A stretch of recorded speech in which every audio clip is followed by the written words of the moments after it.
કે જે અઘોરી સાધુ છે, સંન્યાસી છે, એ જે જગ્યા ઉપર રહે છે ત્યાં જ ખાય છે, ત્યાં જ પીવે છે, ત્યાં જ જાય છે, બધી વસ્તુ એમની ત્યાં જ હોય છે. સંભાવ.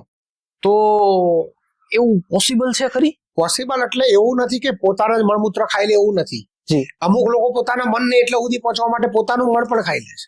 ઓહો. એ પણ પ્રસાદ રૂપે. આપણે અચરજ લાગે એના માટે સહજ છે.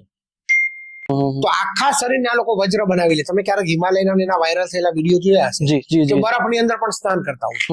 તો એ ડાયરેક્ટ એવા કોઈ સિદ્ધ યોગી થઈ નથી જતા. સામાન્ય જીવનમાં કદાચ કોઈ અઘોરી સાધુ મળી જાય છે કોઈ વ્યક્તિને, તો એનાથી ડરવાની જરૂર ખરી? નહીં, બિલકુલ નહીં. એ સરળ હોય છે. અમુક વખતે ગાળો બોલવાનો એનો વિષય આવે ને, તો એક વસ્તુ યાદ રાખો કે તમે કોઈ પર્ટિક્યુલર કામ કરવા બેઠા હોય, કોઈ આવીને ડિસ્ટર્બ કરે, તમને પસંદ આવે? ના આવે. અલગ અલગ સંન્યાસીઓ છે, સાધુ છે, એમાં ઘણા બધા પંથ આવતા હોય છે. એમાંનો એક જે અલગ પંથ, અલગ તો એટલા માટે કે એમની રહેણી કેણી એ રીતની છે, અઘોર પંથ જે કહે છે, અઘોરી સાધુઓ કહે છે. તો એના વિશે થોડીક વાત કરવી છે કે શા માટે એ સ્મશાનમાં રહે છે.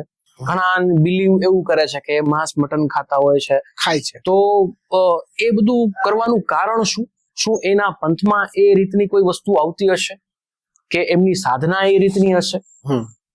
તો એના વિશે થોડીક વાતચીત કરવી છે, કેમ કે લોકો અઘોરીઓથી ખૂબ જ અજાણ છે, ખૂબ જ અઘોરીઓથી ખૂબ જ લોકોને ડર લાગે છે. જિજ્ઞાસા પણ છે પાછી, અને જાણવાની એટલી જ જિજ્ઞાસા છે કે શા માટે એ જે તે વ્યક્તિએ અઘોર પંથ લીધું છે અને લીધા બાદ એ કેવી કેવી પ્રકારની સાધનાઓ કરતા હોય છે. પહેલા તો શબ્દનો અર્થ સમજીએ. અઘોર માને સરળ, જે ખરેખર એકદમ સરળ છે. હવે આપણે સાંભળ્યું છે કે મલિકલ્લિકા ઘાટ હોય કે આ બધા ઉપર જે મળદા હોય છે એને પણ આ લોકો ખાય છે કાશીમાં. ઓહો. બરોબર છે. તો આ પરંપરામાં એક એવો નિયમ છે કે કોઈ પણ વસ્તુને ખાવી, જે પણ બનાવ્યું છે ભગવાન શિવે બનાવ્યું છે. અઘોર પંથમાં મૂળ ઉપાસક આ લોકો શિવના હોય. શિવના ઉપાસક. બરોબર છે. અને થોડા ઘણા ડાર્ક સાઈડ ઉપર મતલબ લઈએ તો મહાકાલ અને ભૈરવ દાદાના ઉપાસક હોય છે, પણ મૂળ એ શિવના અંશ રૂપે એ લોકોને પૂજે છે. તો એ માંસ ને બધું ખાવામાં એ પરંપરાની એક માન્યતા છે. કેવી માન્યતા? કે જે કાંઈ બનાવ્યું છે ઈશ્વરે બનાવ્યું છે. બરોબર છે. તો પોતાના મનને મક્કમ કરી અને સરળ ભાવે કે મરચું ખાઓ, મીઠાઈ ખાઓ કે માંસ ખાઓ, ત્રણેયની અંદર એકેમાં પોતાનો ભાવ બદલાવો જોઈએ નહીં. અચ્છા, ટૂંકમાં ભાવ ઉપર આખી વાત જતી રહી. હા, ભાવ બદલાવો ન જોઈએ. બસ પ્રસાદના રૂપે ગ્રહણ કરવું. જી. ચાહે માંસ હોય, મરચું હોય કે મીઠાઈ. બરોબર છે. બીજી વાત કે સ્મશાનમાં રહે છે. જી. બરોબર. સ્મશાન એવી વસ્તુ છે કે તમે તમારા જીવનમાં ભલે ખૂબ ઉત્સાહમાં હોય, બરોબર છે, ઘણા બધા તમારા એમ્સ હોય, હોવા જોઈએ, બરોબર છે, ઘણા બધા મુદ્દા ઉપર તમારું હોય કે આ હું હાસિલ કરી લઈશ, પણ કોઈ સ્વજન આપણું મૃત્યુ પામે ને સ્મશાનમાં હોય ને તમે, એટલે એક જ વિચાર આવે, ચાલો અંતિમ સત્ય તો આ જ છે. બરોબર. બરોબર છે. સાચી વાત. એટલે થોડી વાર તમારા લક્ષ્ય, તમારા વિઝન વિખાઈ જાય. હા, પછી એમાંથી મરણ ક્રિયામાંથી બહાર આવો એટલે પછી ધીમે ધીમે સંસારની માયાજળમાં આવો એટલે પાછા કમાવવું પડે, આ બાળો બચ્ચાઓને મોટા કરવા પડે, એ બધા વિષયમાં તમે આવી જાવ તરત જ. પણ એક સમયે વિચારમાં આવી જાવ અંતિમ લક્ષ્ય આ છે. મતલબ એ સમયે તમારો જીવન માટેનો મોહ જતો રહે. હવે કલાક કે 2 કલાક તમારી સ્મશાન યાત્રામાં જીવન માટેનો મોહ જતો રહે, તો આધ્યાત્મમાં મૂળ વિષય એ છે કે સ્વયંનો મોહ તોડી નાખો. તો અઘોર પંથ આના ઉપર આધારિત છે. તો તમને જો 3 કલાકમાં એ વિચાર આવી જતો હોય, તો જે વ્યક્તિ સતત સ્મશાનમાં રહેતો હોય, ઓહો, એટલે એને શું વિચાર આવે કે અંતિમ લક્ષ્ય આ છે. એટલે પોતાના અહમનો નાશ, પોતાના અહંકાર કે પોતાનો જે મોહ છે જીવનનો, એનો નાશ સતત રહે અને મૃત્યુ સતત યાદ રહે. એટલે એની સાથે તમે જોજો ભોજન પણ ખોપડીમાં કરશે. જી જી જી જી જી. એટલે જયારે પણ ભોજન કરે ને ત્યારે એમને સતત યાદ રહેવું જોઈએ કે મૃત્યુ અંતિમ લક્ષ્ય છે, એટલે જીવનનો મોહ ન હોવો જોઈએ. તો ધીમે ધીમે એ લોકો મોક્ષ તરફ આગળ વધી શકે. બાકી માંસ ને બધું છે એ સમભાવ છે. એને તમે કેળા આપો તો શું અને આ આપો તો શું, એમનું અંતિમ લક્ષ્ય એ છે કે જીવનમાં જે કાંઈ આપ્યું છે બધું શિવજી આપ્યું છે, બસ એને પ્રસાદ રૂપે ગ્રહણ કરી અને કોઈ પણ પ્રકારનો મોહ ન રાખો. એટલે સ્મશાનમાં રહી અને સતત એ પોતાને મારવાની કોશિશ કરે છે. હકીકતમાં અધ્યાત્મ છે ને જીવન જીવવા કરતા મૃત્યુ શીખવાની કલા છે. આ શબ્દ યાદ રાખજો કે જીવન જીવવા કરતા મૃત્યુ શીખવાની કલા છે. અને જે પોતાના મૃત્યુને જીતી લે છે ને એ આધ્યાત્મના દરેક પડાવને પાસ કરે. આ છે એનું અંતિમ લક્ષ્ય. એટલે અઘોર પરંપરા આ પ્રમાણે નિર્માણ થઈ છે અને પરંપરા આજે પણ થોડા ઘણા વિકૃત ભાવમાં છે, પણ આજે પણ ચાલે છે. એનો આપણે આનંદ છે. બીજી વસ્તુ એક મારે એ પણ જાણવી હતી બાપુ, કદાચ મારાથી કઈ બોલવામાં મિસ્ટેક થઈ જાય તો અત્યારથી માફી માંગુ છું, પણ ઘણી જગ્યાએ મેં એવું સાંભળેલું છે કે જે અઘોરી સાધુ છે, સંન્યાસી છે, એ જે જગ્યા ઉપર રહે છે ત્યાં જ ખાય છે, ત્યાં જ પીવે છે, ત્યાં જ જાય છે, બધી વસ્તુ એમની ત્યાં જ હોય છે. સંભવ તો એવું પોસિબલ છે ખરી? પોસિબલ એટલે એવું નથી કે પોતાના જ મળમૂત્ર ખાઈ લે, એવું નથી. અમુક લોકો પોતાના મનને એટલે સુધી પહોંચવા માટે પોતાનું મળ પણ ખાઈ લે છે.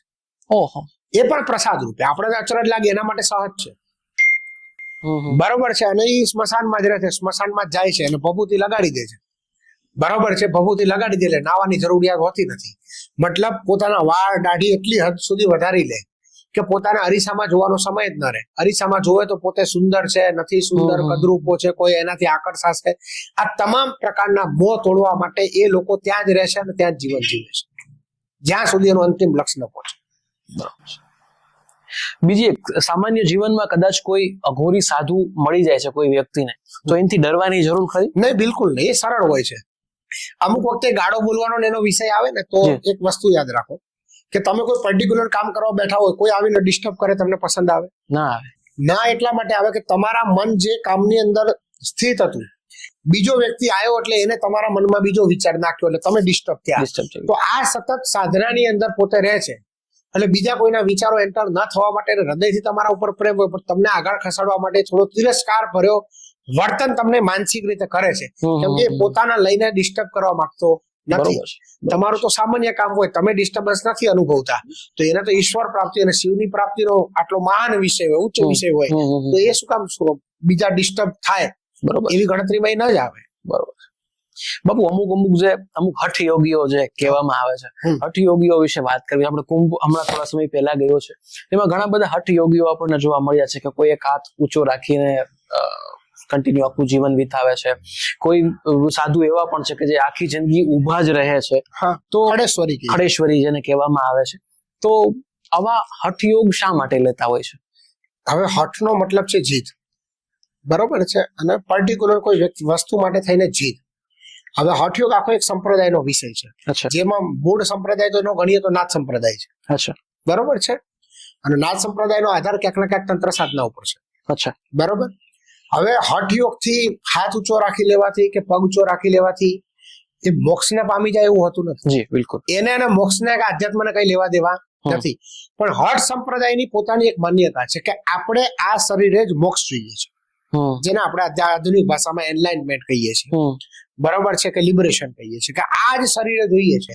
જો આપણે સાધના કરવા બેસશું અને શરીર સાથ નહીં આપે તો આગલા જન્મની મારે રાહ જોવી નથી, બરોબર. એટલે આ જ શરીરે અને આ જ જન્મે જો મારે મોક્ષ જોતો હોય તો કોઈ પણ મોક્ષ માટે શરીર સાધ્ય છે અને સાધન પણ છે.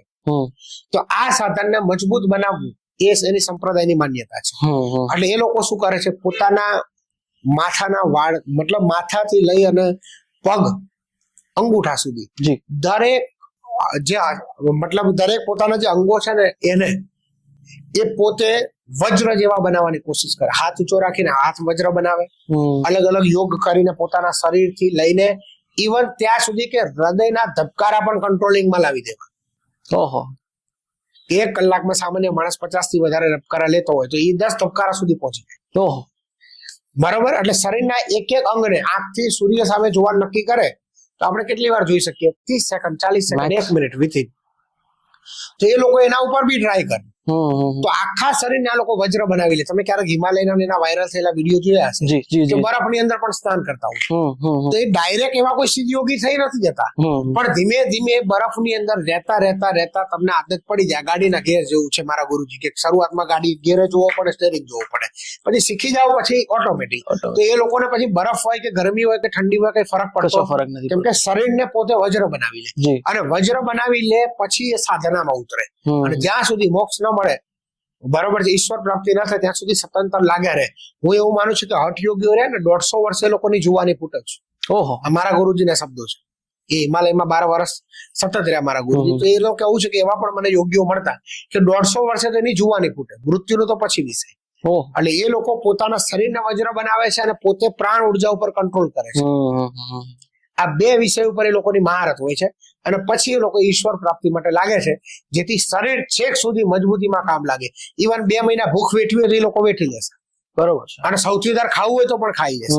પણ એ આપણા જેમ સામાન્ય જીવનમાં જીવી શકતા નથી, એટલે પહાડની અંદર, પર્વતોની અંદર આવું જીવન નક્કી કરે છે. અને બરફનો ફાયદો એ થાય છે હિમાલય જેવા વિસ્તારમાં કે સાધનાની અંદર બેઠા પછી પણ શરીરનો ક્ષય નથી થતો. જી બિલકુલ.